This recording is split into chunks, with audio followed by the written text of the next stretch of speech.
Hai, saya Dr. Marwinda, The Ball Oncologist. Rawatan kanser hari ini memang semakin maju. Tapi di Malaysia, ramai pesakit masih hadapi cabaran besar. Hari ini, kita akan bincangkan tentang masalah terbesar dalam merawat kanser. Contohnya, rawatan moden seperti imunoterapi dan clinical trial masih belum boleh diakses oleh semua. Biasanya hanya ada di hospital swasta atau kerajaan di bandar-bandar besar seperti Kuala Lumpur atau Pulau Pinang. Pesakit dari luar bandar terpaksa ulang-alik jika ingin mendapatkan rawatan dan masuk clinical trial. Masalah lain, insurans. Isunya bukan siapa ada atau tak ada insurans, tapi siapa yang ada insurans yang baik atau tidak.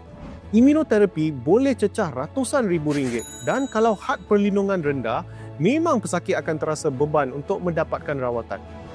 Dan ya, walaupun hospital kerajaan ada subsidi, rawatan seperti radioterapi dan imunoterapi di hospital swasta tetap mahal.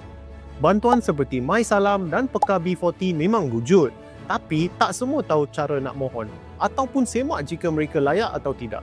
Untuk melawan kanser, bukan hanya tentang rawatan, tapi juga tentang akses, kemampuan dan kesedaran. Semua pesakit patut ada peluang yang sama.